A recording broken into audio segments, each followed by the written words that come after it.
Hello my dear friends. Today we will learn meaning of assets and types of assets.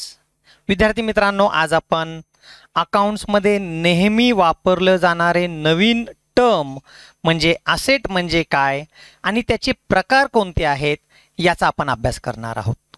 विद्यार्थी मित्रांनो, Maharashtra state बोर्डच्या पुस्तकामध्ये असेट्सचे 2-3 प्रकार दिलेले आहेत, परंतु आज आपण त्याच्यापेक्षा जास्त असेट्सचे प्रकार पाहणार आहोत. तर सर्वात प्रथम आपण पाहूया meaning of asset. So any physical thing or right owned that has a monetary value is called an asset. म्हणजे any physical thing, physical means physically that you can see, अशी कोणतीही वस्तू किंवा काय सांगितलंय, राईट ओन्ड. यस, तुमच्या मालकीचं. On म्हणजे काय, स्वतःच्या मालकीचं. ओन्ड, आपल्या मालकीचं असलेलं प्रॉपर्टी, संपत्ती, दॅट इज मालकी, त्याला आपण काय म्हणायचं, असेट असं म्हणायचं.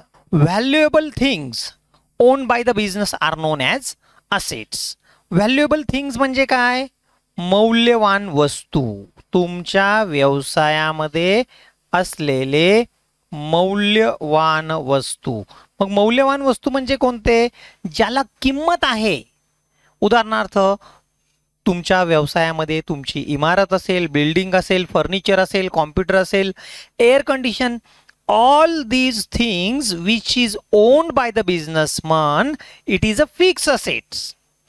These are the properties. Yes, या असेटला मराठीतून एक शब्द आहे. काय शब्द आहे, मराठीमध्ये त्याला मालमत्ता असं म्हणतो आपण. असेट म्हणजे काय, मालमत्ता. तुमच्या डिक्शनरीमध्ये लिहा लवकर, वहीमध्ये लिहून ठेवा. आणि दुसरा शब्द त्याला आहे इंग्रजीमध्ये property. Yes, asset means property. आणि मला एक सांगा, तुम्हाला एखादा शब्द आठवतोय का, जो आपण व्यवहारामध्ये गावाकडे काही लोक असे वापरतात. Yes, estate. आपण म्हणतो ना, गावाकडचे लोक म्हणतात खूप इस्टेट आहे त्याला. तर इस्टेट म्हणजे काय, खूप इस्टेट आहे. इस्टेट म्हणजे काय, येस, इस्टेट हा शब्द मराठी नाहीये विद्यार्थी मित्रांनो, हा इंग्रजी शब्द आहे. म्हणजे आपल्याकडे गावाकडे अडाणी माणसं सुद्धा काय करतात, इंग्रजीमध्ये बोलतात. इस्टेट म्हणजे ESTATE, लई इस्टेट आहे, खूप इस्टेट आहे. So these are the properties, संपत्ती. मराठीतून आणखी एक त्याला शब्द आहे इस्टेटला, संपत्ती. किती शब्द आपण पाहिले बघा. असेट म्हणजे संपत्ती, प्रॉपर्टी, इस्टेट, मालमत्ता. Okay, so these are the properties owned by the business. म्हणजे व्यवसायाच्या नावाने, व्यवसायाच्या मालकीने असलेली जी काही प्रॉपर्टी असेल, संपत्ती असेल. The ownership of the asset must be with the business unit. हा एक कंडिशन आहे. म्हणजे त्याचा मालकी हक्क हा कोणाचा पाहिजे, मालकाचा पाहिजे. उदाहरणार्थ, जर तुम्ही एखादं दुकान भाड्याने घेतलं असेल, रेंटल घेतलं असेल, तर त्याला असेट म्हणू शकत नाही. ओके, कारण ती तुमची संपत्ती नाहीये, प्रॉपर्टी नाहीये. So main thing it is the ownership. Ownership म्हणजे काय, मालकी हक्क कुणाकडे पाहिजे, तुमच्याकडे पाहिजे. जर मालकी हक्क तुमच्याकडे असेल तरच तुम्ही त्याला काय सांगू शकता, असेट असा शब्द वापरू शकता, प्रॉपर्टी म्हणू शकता, इस्टेट म्हणू शकता. पण आपण अकाउंटन्सीमध्ये त्याला असेट हा शब्द वापरणार आहे. उदाहरणार्थ, land, building, furniture, goodwill, patents, computer and so many assets. तुम्ही एखाद्या दुकानामध्ये, कंपनीमध्ये गेल्यानंतर तुम्हाला जे काही समोर दिसतं, that is the asset. Okay, now come to the classification of assets. विद्यार्थी मित्रांनो, क्लासिफिकेशन, हो, 1, 2, 3, 4, 5, 6, 7 प्रकार आहेत असेटचे. पहिला प्रकार आहे fix asset. Second, current asset. Third, fictitious assets. Fourth, tangible asset, intangible asset, wasting asset, liquid assets. मी मराठीमध्ये याला लिहिण्याचा प्रयत्न केला. विद्यार्थी मित्रांनो, फिक्स असेट्स म्हणजे काय आपण एक एक वन बाय वन पाहूया. So what is fix assets? स्थावर मालमत्ता म्हणजे काय? Assets acquired for long term use in business. विद्यार्थी मित्रांनो, दीर्घ मुदतीच्या कालावधीसाठी 5 वर्ष 10 वर्षापेक्षा जास्त कालावधीसाठी आपण काही संपत्ती असेट्स आपण व्यवसायामध्ये खरेदी करत असतो, त्याला आपण फिक्स असेट्स, स्थावर मालमत्ता, अचल मालमत्ता असं आपण म्हणू शकतो. So assets purchased for on business use and not for resale. This is a second definition. Fix asset म्हणजे काय? जी संपत्ती आपण ओन बिझनेस यूजसाठी म्हणजे स्वतःच्या वापरासाठी आपण खरेदी करतो, म्हणजे विक्रीसाठी खरेदी करत नाही. विद्यार्थी मित्रांनो, जर तुमचा व्यवसाय असेल, कंपनी असेल, and if you are purchasing a car, it is your fix asset. परंतु तुम्ही कारचे डीलर असाल, तुम्ही कार खरेदी आणि विक्री करत असाल, तर ते तुमचं फिक्स असेट नाही, ते तुमचं काय आहे? गुड्स आहे, माल आहे. ती कन्सेप्ट आपण पुढे पाहणार आहोत. These assets increase the profit earning capacity. म्हणजे हे असेट्स आपण खरेदी केल्यामुळे आपल्या व्यवसायाचं नफ्याचं प्रमाण वाढत असतं, म्हणून त्याला आपण फिक्स असेट्स म्हणायचं. Expenditure incurred in acquiring these assets are not regular in nature. Not regular. आपण आज बिल्डिंग खरेदी केली तर पुढच्या महिन्यात पुन्हा आपण विकत घेणार नाहीये, म्हणजे हे लॉंग टर्मसाठी आहे, विच इज इरेग्युलर. 5 वर्षातून 10 वर्षातून 25 वर्षातून कधीतरी आपण असे व्यवहार करत असतो. So see the example: land and building, furniture and fixture, vehicle, air condition, then computer, plant and machinery, mobile phone, electric fittings. हे सर्व काय आहे? फिक्स असेट्सची उदाहरणं आहेत. ही स्थावर मालमत्ता आहे. ओके, समजला अर्थ तुम्हाला? तर चला आपण पुढे जाऊया. Next concept, current assets. Current asset म्हणजे काय? त्याला आपण चल मालमत्ता म्हणू शकतो. The value of which regularly changes or fluctuates. ज्याची किंमत सतत बदलत असते, म्हणून याला चेंजिंग असेट, फ्लोटिंग असेट असं सुद्धा एक शब्द आहे. These assets held in a business for a short period of time. म्हणजे ही संपत्ती आपल्या व्यवसायामध्ये काही कमी अल्प कालावधीसाठी, 1 दिवस, 1 महिना, 15 दिवस यासाठी आपल्याकडे राहणार आहे. Expenditure incurred in acquiring these assets are regular and recurring in nature. म्हणजे नेहमी नेहमी असे आपल्याला पैसे यामध्ये गुंतवावे लागतात. उदाहरणार्थ, तुमच्याकडे कॅश बॅलन्स आहे, स्टॉक आहे. जर तुम्ही किराणा दुकान चालवत असेल तर तुम्ही किराणा दुकानामध्ये जो काही माल विकत घेता हे तुम्हाला दर 2 दिवसाला 8 दिवसाला विकत घ्यावंच लागतं. So expenditure incurred in acquiring these assets, that is current asset, it is regular.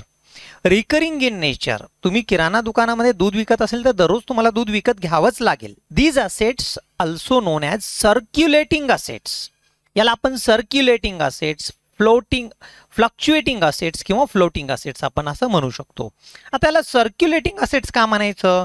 उदाहरणार्थ, तुमच्याकडे काय आहे? 100 रुपये आहेत, म्हणजे कॅश आहे. आपण काय करतो? हे जे कॅश आहे याचा आपण माल खरेदी करतो. म्हणजे कॅशचं रूपांतर कशामध्ये झालं? करेक्ट, स्टॉकमध्ये झालंय.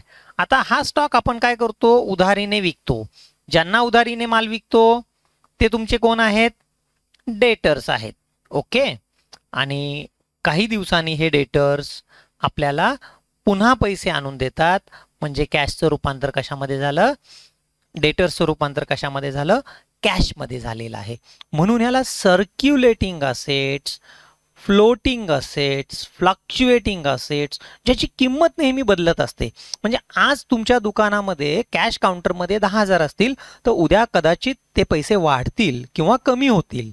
माल विकला तर पैसे वाढतील, माल खरेदी केला तर पैसे कमी होतील. So these are the examples of current assets. Okay, now come to the next type of the asset. It is a fictitious assets. याला आपण भासमय म्हणू शकतो. म्हणजे हे असेट्स असतात कारण आपण त्यासाठी पैसे देत असतो, परंतु ते खरं दिसत नाही आपल्याला. भासमय आहे म्हणजे असेट्स असल्यासारखं आपल्याला भासतं. Fictitious assets are those assets which do not have a physical form. जसं कम्प्युटर किंवा बिल्डिंग तुम्ही डोळ्यांनी पाहू शकता, फिजिकली हात लावू शकता, तसं फिक्टिशियस असेट्सला फिजिकल एक्झिस्टन्स नसतं. They do not have the real value. म्हणजे ते विकल्यानंतर कदाचित पैसे आपल्याला मिळणार नाही. They are not real assets but are called on the legal and technical ground. म्हणजे कायद्यामुळे आपल्याला असे जे खर्च असतात त्याला असेट्स आपल्याला म्हणावं लागतं. For example preliminary expenses. विद्यार्थी मित्रांनो, आपण ज्या वेळेस कंपनी स्थापन करतो तर आपल्याला काही प्राथमिक स्वरूपाचे खर्च करावे लागतात. या चित्रामध्ये मी तुम्हाला दाखवलेले आहे. Travelling expenses of the promoter, त्यानंतर legal fees, meeting expenses, company formation charges.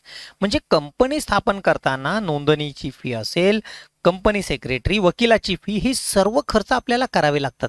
आता कंपनीची स्थापना आपण एकच वेळा करतो.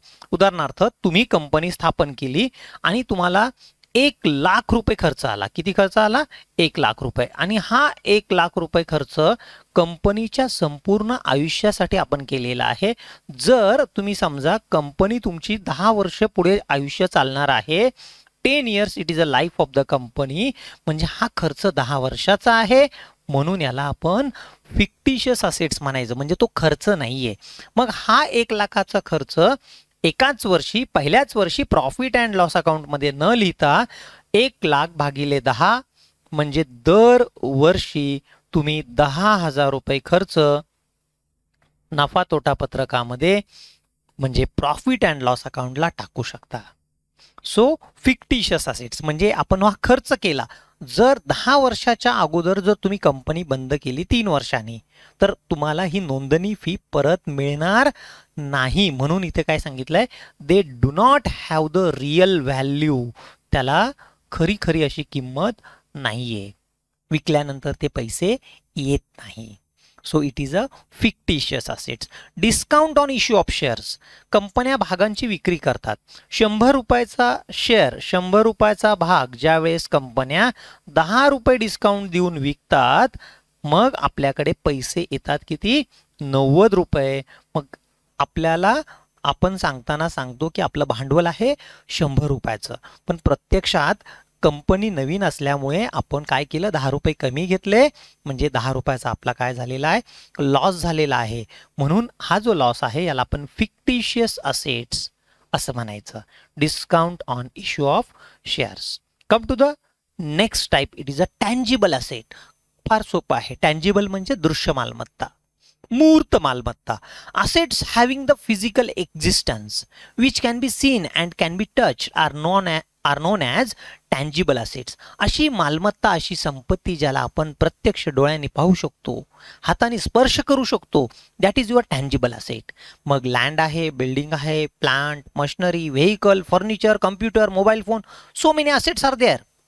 So these assets are tangible assets that you can see with your own eyes. डोळ्यांनी पाहू शकता, स्पर्श करू शकता. Come to the next type. It is an intangible asset. त्याला आपण अमूर्त किंवा अदृश्य मालमत्ता म्हणतो. These assets are not seen by eyes and cannot be touched with the hands. These are the assets which are not normally purchased and sold in the open market. आता हे intangible asset जे आहे हे बाजारामध्ये विकत मिळत नाही. उदाहरणार्थ तुमच्या कंपनीचं असलेलं गुडविल म्हणजे काय? ब्रँड. आता बाजारामध्ये एक कंपनी आहे, फॉर एक्झाम्पल आयडिया नावाची कंपनी आहे. आता आयडिया कंपनी जर उद्या त्या कंपनीला त्यांचा बिझनेस विकायचा असेल तर त्यांचं मार्केटमध्ये गुडविल आहे. मग व्होडाफोन कंपनी काय करतात? त्यांच्यासोबत टायअप करतात, त्यांना विकत घेतात, त्यांच्यासोबत मर्जर करतात. So goodwill it is an intangible asset. आता इंटँजिबल असेट म्हणजे काय? जर तुमच्या व्यवसायाची सगळी संपत्ती ही 10 करोड रुपयाची असेल, 10 करोडची असेल, तर ते विकताना काय करतात? 15 करोड रुपयाला हा व्यवसाय विकतात. म्हणजे 5 कोटी रुपयाचं हे काय झालेलं आहे? गुडविल झालेलं आहे. गुडविल म्हणजे हे इंटँजिबल असेट. म्हणजे कुणी तुम्हाला विचारलं की गुडविल तुमचा असेट आहे, दाखवा आम्हाला, ते दाखवू शकत नाहीये. कारण गुडविल म्हणजे काय? Idea. It is a brand. ब्रँडवरती लोक काय करतात? मोबाईलचे सिम कार्ड विकत घेतात, okay, so goodwill. Then patents. Patents विद्यार्थी मित्रांनो, याच्यासाठी एक माझा सेपरेट व्हिडिओ आहे, तो म्हणजे IPR, इंटेलेक्च्युअल प्रॉपर्टी राईट्स. तो व्हिडिओ तुम्ही पहा. मी थोडक्यात सांगतो पेटंट्स म्हणजे काय. पेटंट्स म्हणजे मालकी हक्क. एखादी वस्तू आपण तयार केली आणि ती जर युनिक असेल तर आपण त्याचं पेटंट ऍक्ट प्रमाणे नोंदणी करू शकतो. उदाहरणार्थ काही वर्षापूर्वी व्हर्लपूल कंपनीला डोर कूलिंग सिस्टीमसाठी पेटंट मिळाला होता 10 वर्षासाठी. म्हणजे पुढील 10 वर्षासाठी डोरमध्ये कूलिंग सिस्टीम तयार करण्याचा अधिकार हा फक्त कुणाला आहे, व्हर्लपूल कंपनीला आहे. So it is an intangible asset. So knowledge, trademark, patents, प्रत्येक बिझनेसचे काही ट्रेडमार्क असतात. It is intangible asset. Okay, ते आपण पाहू शकत नाही, फक्त आपण त्याचा आपण नोंदणी करून त्याचं सर्टिफिकेट आपल्याकडे ठेवू शकतो. Okay, come to the next and last type. It is a second last type. It is a wasting asset. Waste म्हणजे वाया जाणे. चित्रामध्ये तुम्हाला दिसतंय assets whose value goes on declining. लोक काय करतात, खाणी विकत घेत असतात. माइन, कोल माइन, कोळशाची खाण, त्यानंतर मिनरल्सची खाण असतात, सोन्याच्या खाणी असतात. ओके, मग अनेक प्रकारच्या खाणी आहेत. Assets whose value goes on declining with the passage of time. म्हणजे कालांतराने आपण त्याच्यातून एक्सकॅव्हेशन म्हणजे एक्स्ट्रॅक्शन केलं, कोळसा बाहेर काढला, मिनरल्स बाहेर काढले की त्याची किंमत काय होत असते, कमी होत असते. So assets whose value goes on declining with the passage of time are known as wasting assets. For example mine, patents. Okay, assets taken on lease. Lease म्हणजे काय, दीर्घ मुदतीसाठी भाडे तत्वावरती जमीन किंवा एखादी प्रॉपर्टी घेणे, त्याला आपण लीज म्हणतो. विद्यार्थी मित्रांनो, रिलायन्स कंपनीने ज्यावेळेस भारतामध्ये पेट्रोल पंप स्थापन केले त्यावेळेस त्यांनी बऱ्याच शहरांमध्ये 30 वर्षाच्या मुदतीसाठी लीजसाठी त्यांनी काय केलं, लोकांच्या जमिनी भाडे तत्वावरती घेतले. 30 इयर्स लीज, त्याला आपण काय म्हणायचं, दीर्घ मुदतीसाठी घेतलेले जमीन, भाड्याने घेतलेली जमीन. Okay, now come to the last point. It's a liquid asset. Liquid शब्दामध्ये सांगतो, लिक्विड म्हणजे काय, द्रव पदार्थ, तरल मालमत्ता.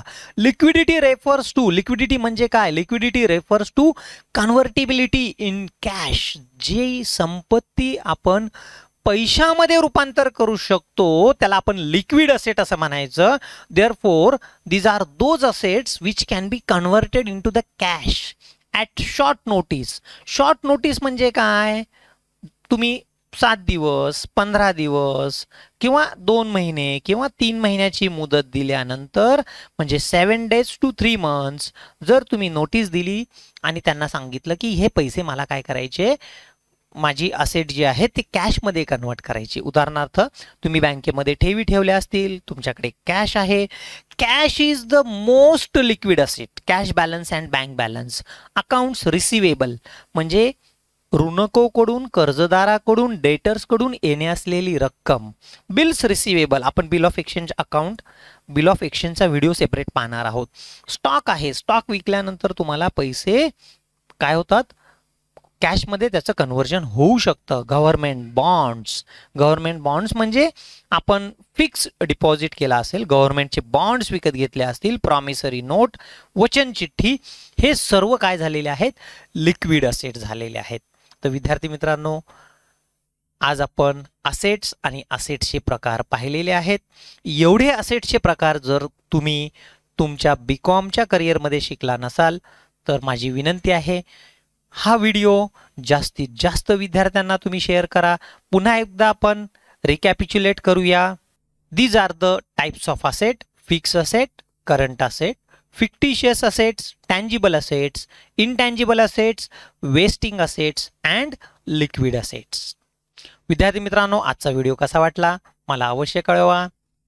संपूर्ण व्हिडिओ पाहिला त्याबद्दल मी तुमचा आभारी आहे. धन्यवाद. Bye bye.